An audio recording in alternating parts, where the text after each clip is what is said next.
13절부터 보겠습니다. 가인이 주께 말씀드리기를 내 벌이 내가 감당하기에 너무 크니이다. 보소서 주께서 오늘 이 지면으로부터 나를 쫓아내시오니 내가 주의 낯으로부터 감추어지리이다. 그리하여 내가 땅에서 도피자와 유랑자가 되리니 나를 만나는 자마다 나를 죽이리이다 하니 주께서 그에게 말씀하시기를 가인을 죽이는 자는 누구라도 안갚음을 7배나 받으리라 하시고 주께서 가인에게 표를 하여 그를 만나는 어떤 사람도 그를 죽이지 못하게 하시니라. 아멘. 여기까지 보겠습니다. 성령 하나님, 오늘도 이 말씀 안에 있는 진리를 깨닫게 하시고 아버지 하나님을 더 깊이 아는 시간 되게 하여 주옵시고 우리 시대에 또 우리에게 하시는 말씀을 깨달음으로 축복된 삶을 살 수 있도록 또 아버지 하나님을 기쁘시게 하는 삶을 살 수 있도록 도와주옵소서. 우리 구주 예수 그리스도의 이름으로 기도하옵나이다. 아멘. 참 15절에 보게 되면은 가인을 죽이는 자는 누구라도 안갚음을 7배나 받겠다고 그랬습니다. 참 하나님은 참 가인 같은 죄인도 하나님께 요청했을 때 하나님께서는 그것을 들어주셨습니다. 하물며 하나님의 자녀들이 하는 기도를 들어주지 않겠습니까? 가인은 마땅히 죽임을 받아야 마땅합니다. 그 당시에 분명히 사람들이 많이 있었죠. 세월이 흘렀기 때문에 얼마나 많은 사람이 있었는지 모르겠지만 수많은 사람이 있었고 우리가 또 창세기 6장에 넘어가면은 천사들이 하나님의 아들들이 이 땅의 아름다운 여인들과 결혼해서 거인들을 낳은 것을 볼 때 또 그런 자들도 있었을 줄 압니다. 그렇기 때문에 가인은 어디 가든지 피를 흘렸기 때문에 하나님의 법칙으로 자기 피를 흘려야만 되는 그러한 사람인데도 그가 요청했을 때 가인을 죽이는 자는 7배나 안갚음을 받으리라. 안갚음이라는 것은 원수를 갚는 거죠. 7배나 하나님이 갚아주겠다. 이런 얘기를 했습니다. 참 이 속에 우리가 참 하나님의 성품을 다시 한번 우리가 볼 수 있고 조심스럽게 볼 수가 있습니다. 우리가 성경을 몇 구절 찾아보면서 하나님께서 이런 사람들은 너희들이 무시하지 말고 잘 돌봐주라 하는 이러한 말씀들이 좀 있습니다. 신약에도 있고 구약에도 있습니다. 우리 한번 먼저 로마서 11장을 찾아보겠습니다. 우리는 항상 이 구약에 있는 하나님의 말씀 속에 또 성령님을 통해서 신약에 계시된 우리에게 향한 그런 메시지를 볼 수 있어야 됩니다. 결국 맥은 똑같습니다. 전부 은혜와 사랑이죠. 로마서 11장 28절 복음에 관하여는 그들이 너희로 인하여 원수가 되었으나 선택에 있어서는 그들의 조상으로 인하여 사랑을 받는 자들이라. 이건 이스라엘 사람들 얘기하죠. 이는 하나님의 은사와 부르심에는 후회가 없으심이니라. 너희도 지나간 때에는 하나님을 믿지 아니하더니 이제는 그들이 믿지 아니함으로 인하여 자비를 얻었느니라. 보세요. 이스라엘 민족을 하나님이 버리질 않았거든요. 분명히 하나님께서 아브라함에게 네 씨 안에서 모든 민족의 복을 받는다. 그러므로 너를 축복하는 자들을 내가 축복하고 너를 저주하는 자들을 내가 저주하겠다 그랬습니다. 그 아브라함이 누굽니까? 그의 씨가 누굽니까? 예수 그리스도예요. 바로 이스라엘 민족을 얘기하거든요. 이스라엘 민족이 버림받은 것 같지만 잠깐 동안 우리에게 은혜를 주시기 위해서 잠깐 동안 실족하는 것을 허락하신 겁니다. 이것을 모르고 이방인 출신들이 이스라엘 사람들을 얼마나 축복하는지 모릅니다. 그렇기 때문에 기원 70년 로마 디도 장군이 이스라엘을 초토화시킨 이후로 2000년의 역사는 우리에게는 은혜가 임했지만 이스라엘 민족들에게는 엄청난 고통이 있었습니다. 지금까지도 고통을 받고 있고 미국에 650만의 유대인이 살고 있는데 미국 사람들 말을 들어보면은 아주 유대인 그러면은 고개를 설레설레 흔들고 아주 비호하는 모습이 연연하고 지금도 저 시골 같은 데 가면은 유대인이 사는 집에 돌을 던지고 그럽니다. 지금도. 그렇기 때문에 참 이것은 하나님의 말씀을 모르는 겁니다. 가인을 죽이는 사람도 7배나 안갚음을 한다고 그러는데 이스라엘 민족을 학대하고 지금 교계들이 대부분 교회들이 장로교단이나 오순절 교단이나 대부분 이 기독교 교단들이 어떻게 되어 있는가 하면은 이스라엘은 버림받았다. 그러므로 이스라엘의 축복이 교회에 들어왔다. 이제는 이스라엘 모든 축복이 교회에서 받았고 이스라엘은 버림받았다는 그러한 신학이 거의 대부분이고, 특별히 여호와 증인이나 몰몬이나 안식교 같은 곳은 더 심한 곳입니다. 그렇기 때문에 이게 얼마나 위험한지 모릅니다. 하나님을 모르는 거예요. 하나님의 마음을 모르는 거예요. 나밖에 모르는 거예요. 그렇기 때문에 참 우리가 옛날 가나안 여인 귀신 들린 딸을 구해달라고 그랬을 때 자녀의 떡을 개에게 던진 것이 합당치 않다. 우리는 개 같은 이방인이었습니다. 소망도 없었습니다. 선택받은 적도 없었고 말씀과 율법을 받은 적이 없었습니다. 그러나 이스라엘 민족들은 하나님의 말씀을 받은 자들이고, 신구약 성경 전체를 누가 썼습니까? 전부 유대인입니다. 신약까지도 전부가 유대인이 쓴 겁니다. 그렇기 때문에 우리는 그리고 이 성경 전체를 지금까지 우리 손에까지 올 때까지 죽음을 무릅쓰고 이 성경을 계속해서 보존한 사람들이 신구약을 할 것 없이 전부 유대인들입니다. 이걸 알아야 됩니다. 그래서 절대 우리 유대인을 무시하면 안 되고, 유대인은 이제 앞으로 주님 오실 때 모든 민족이 하루의 구원을 받고 예루살렘에는 영원한 평화가 올 것입니다. 시편에 보면은 예루살렘의 평화를 위해서 너희가 기도하라, 이런 말씀이 많이 있습니다. 여러분, 예루살렘의 평화를 위해서 기도해야 됩니다. 이 기도하는 사람들 하나님이 기뻐하시고 축복하십니다. 왜 그렇습니까? 너를 축복하는 자들을 내가 축복하고, 그리고 너를 저주하는 자는 저주하리라. 한 사람이라도 저주하는 사람이 있으면 땅끝까지 찾아가서 주님이 저주하겠다 그랬습니다. 그러므로 2000년 과거 은혜시대 2000년 역사는 유대인들을 대우한 민족과 개인을 축복하셨고, 또 유대인들을 학대한 민족과 개인은 저주하셨습니다. 이거는 역사적으로 저도 많은 증거를 가지고 있습니다. 기가 막힙니다. 어제도 얘기했지만 사업하는 사람들한테 유대인들을 만나면 극진히 대해주라고 제가 부탁을 꼭 합니다. 우리는 하나님의 말씀이 당장 뭐가 안 나타나니까 막 하는데, 이게 언제 나타나면, 나중에 나타나면 그걸 모르는 거예요, 사람들이. 이게 참 하나님의 말씀을, 내 백성이 하나님의 말씀을 모름으로, 무식함으로 참 뭐라 그랬습니까? 멸망한다고 그랬죠. 호세아서에 보면 말이죠. 그 다음에 우리가 신명기 23장 7절 보겠습니다. 신명기 23장 7절. 첫째는 유대인이요. 신명기 23장 7절. 우리 삶 속에 우리가 부닥치는 사람들입니다, 전부. 신명기 23장 7절. 너는 에돔인을 미워하지 말지니 그는 네 형제니라. 너는 이집트인을 미워하지 말지니 이는 네가 그의 땅에서 타국인이었습니다. 그들에게서 태어난 자손은 그들의 3대째 주의 회중에 들어갈 수 있느니라. 사실 에돔 그러면 에서의 집안입니다. 에서의 집안. 그 다음에 이집트 사람 우리 잘 알죠. 애굽인들. 이스라엘 사람들을 400년 동안 종살이 시킨 민족이지만 그들도 사실 하나님이 그렇게 시킨 겁니다. 하나님이 시킨 겁니다. 그래서 이러한 이방인들까지도 미워하지 말아라. 하물며 요즘 신약시대에 하나님의 자녀들을 어떻게 미워할 수 있겠습니까? 어떻게 싸울 수 있겠습니까? 그래서 요한일서의 메시지 전체가 뭡니까? 하나님의 사랑과 형제 사랑입니다. 형제를 사랑하지 않는 사람은 하나님의 사랑이 안에 없다고 그랬습니다. 다시 말해서 형제를 사랑하지 않는 사람이 어떻게 하나님의 사랑이 안에 있느냐? 하나님께로부터 태어난 사람은 형제를 사랑한다고 그랬습니다. 그에게 태어난 자를 또 사랑한다.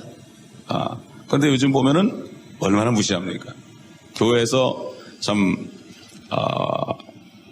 보통 사람보다 조금 못한 사람들, 조금 악한 사람들, 좀 죄를 더 많이 지는 사람들, 이런 사람들은 상당히 무시하고 참 그런 사람이 있으면 오히려 교회를 떠나서 자기하고 비슷한 부류가 있는 사람들을 교회로 옮기는 것을 봅니다. 어떤 교회는 과학자들만 모이는 교회가 있고, 심지어는 CPA들만 모이는 교회가 있고, 이런 아주 유유상종한다고요. 아주 편하니까. 지금 이런 시대가 되었습니다. 그러나 그들은 틀림없이 하나님께 축복을 받지 못합니다. 결국 끝은 좋지 않습니다. 이거를 모르고 당장 자기들이 편하게 살고 안 보면 편하다. 이런 마음으로 이런 시대. 요즘 교회도 그렇잖아요. 누가 좀 시험에 들게 하는 사람이 있으면은 아유 안 보려고 그럽니다. 아예. 안 보려면 안 볼수록 마음이 더 괴롭죠. 주님이 안에 계시다면.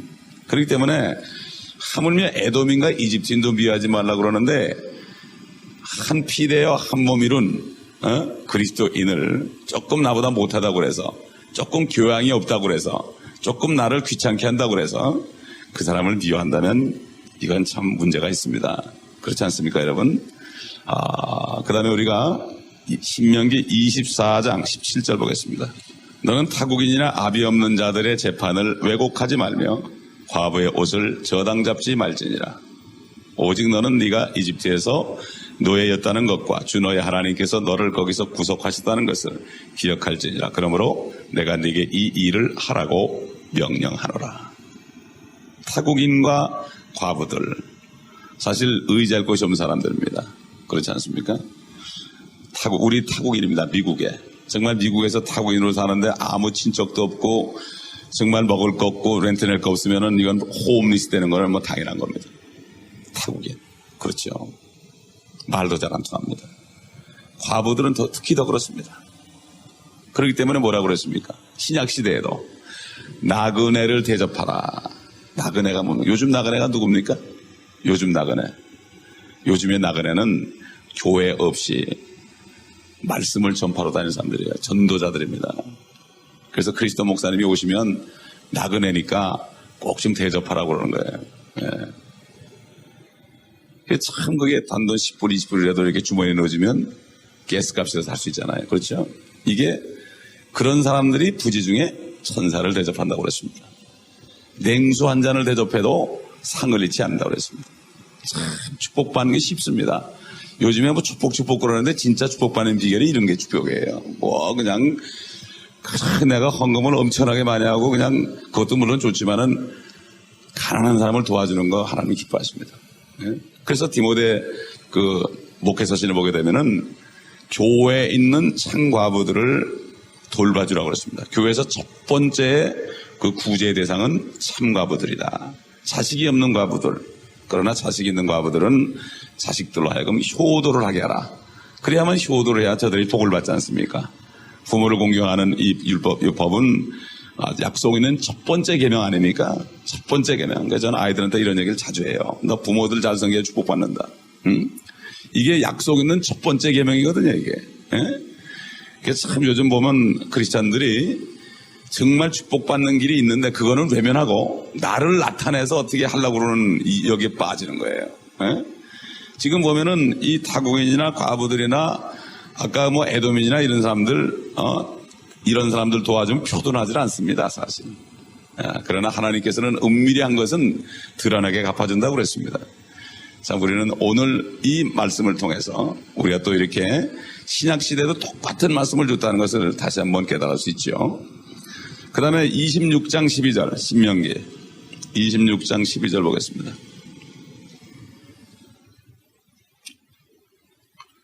너는 주 너의 하나님께서 너와 네 집에 주신 온갖 좋은 일로 너와 레위인과 너희 가운데 거하는 타국인과 함께 즐거워할지니라.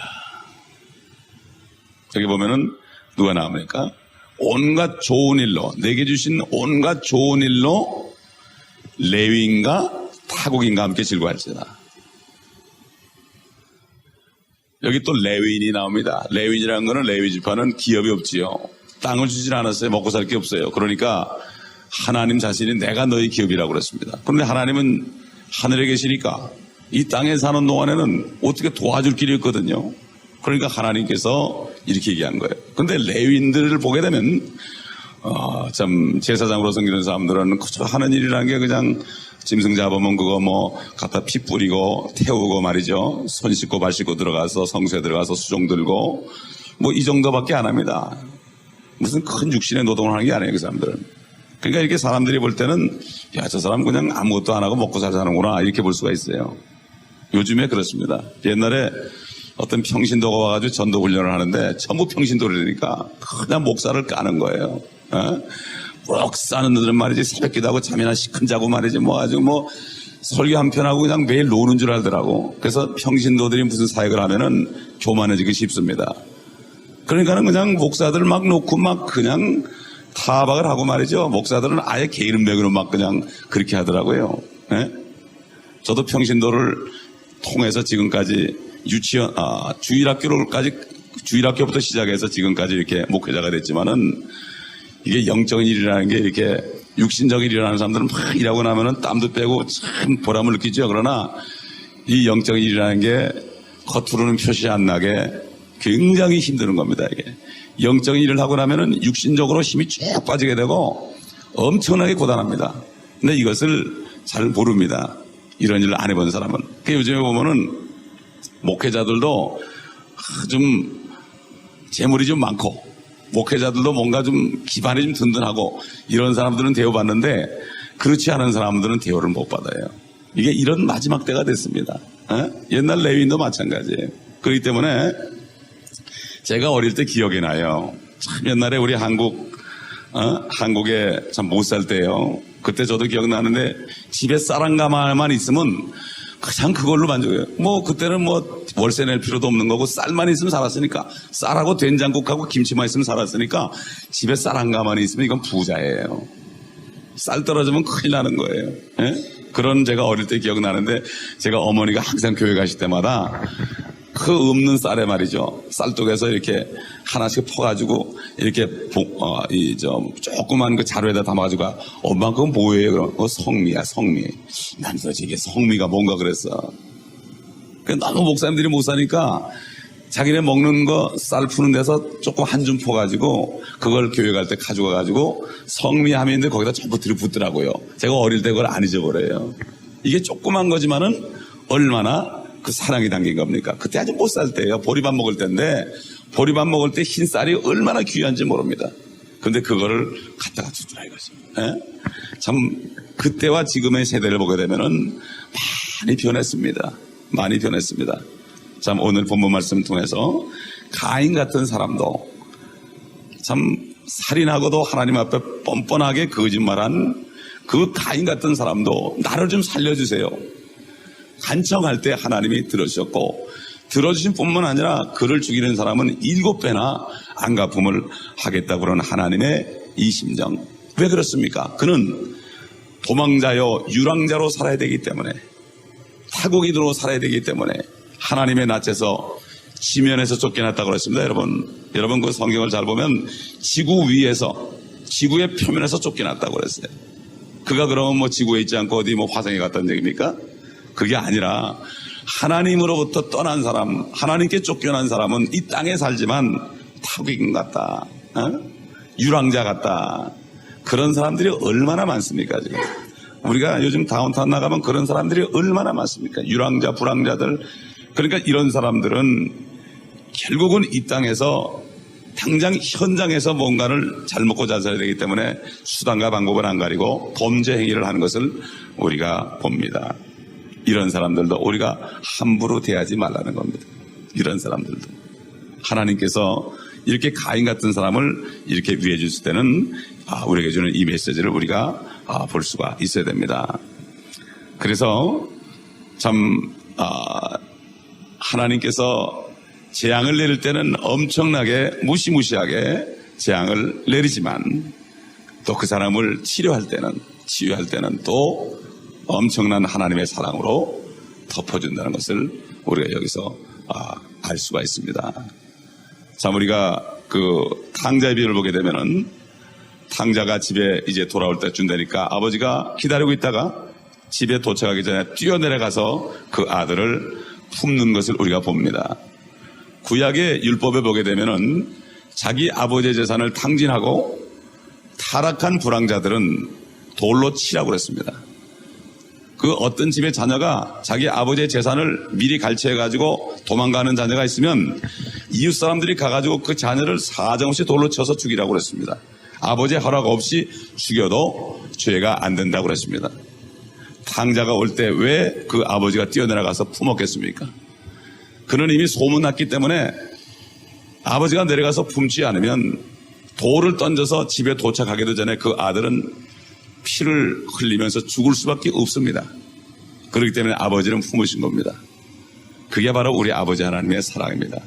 우리가 이렇게 구원을 받고 편안하게 삽니다. 그럴수록 우리는 가인 같은 불황자와 유랑자들, 목적 없이 정말 이제는 목구멍이 포도천이고 그것을 위해서 수단과 방법을 가리지 않는 그러한 사람들을 볼 때 우리가 불쌍히 여기면서 그 타국인들을 우리가 품을 수 있어야 됩니다.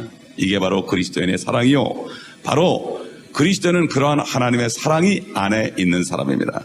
그렇기 때문에 고린도전서 13장의 사랑장은 바로 그 하나님의 사랑입니다. 그게 없으면 아무리 내가 구제하고 내 몸을 불살라 줄지라도 아무것도 아니에요. 산을 움직일 만한 진리의 지식이 있어도 사랑이 없으면 아무것도 아니에요. 사랑이 없으면 아무것도 아닙니다. 하나님의 사랑이 우리 안에 있어야 됩니다. 그렇기 때문에 하나님께로부터 난 사람은 하나님의 사랑이 있습니다. 그렇기 때문에 사도 요한이 사랑하지 않는 사람들은 하나님의 사랑이 안에 없다고 그랬습니다. 이거 보통 얘기 아닙니다, 이게.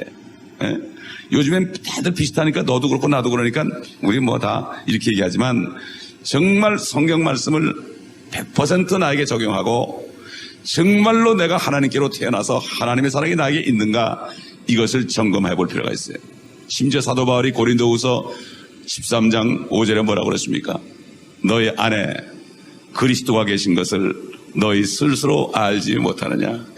그렇지 않으면 너희는 버리운 자니라. 그러면서 뭐랬습니까?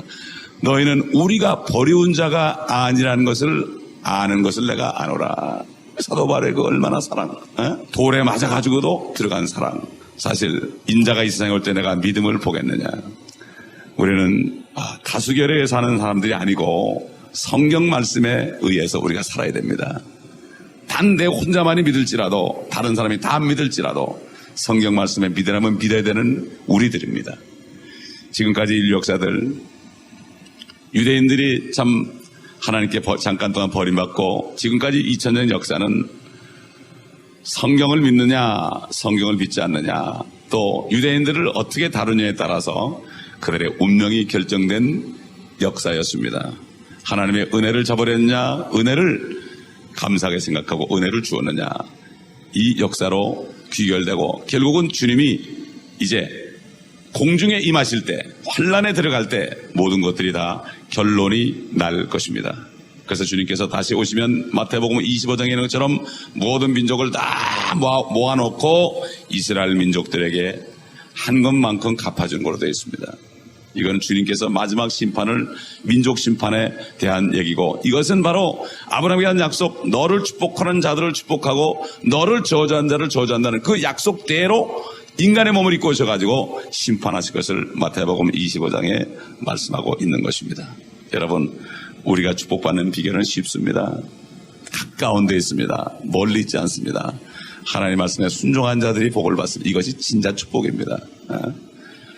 그러므로 내 혼자 뭘 기도를 많이 하고 내 혼자 금식을 많이 하고 내 혼자 뭘 많이 종교회개를 많이 해서 내가 받는 축복이 아니라 하나님의 말씀에 순종함으로 하나님께로부터 오는 진정한 축복은 귀한 것입니다. 하나님은 축복하는 분이고 우리는 받는 사람입니다. 오늘 아침에 이 한 절의 말씀 안에 있는 이 진리를 우리가 깨달은다면, 우리가 이 말씀대로 행한다면 오늘도 하나님의 축복이 여러분에게 임하실 것입니다. 기도하겠습니다. 아버지 하나님, 오늘도 가인의 예를 통하여, 우리가 보통 가인 그러면은 무지막지하고 나쁜 자라고만 생각하고 살인자라고만 생각했지만 그에게도 하나님의 사랑과 은혜가 임한 것을 보았습니다. 아버지, 우리 안에도 이 하나님의 사랑이 충만하길 원합니다. 사도 바울의 고백처럼 우리의 소망이 부끄럽지 않은 것은 성령을 통하여 아버지의 사랑이 우리 마음에 부은 바 됨이라고 하였나이다. 오늘 아침에도 아버지의 사랑을 우리 마음에 부어주셔서 이 사랑 안에 행할 수 있도록 도와주시옵소서. 예수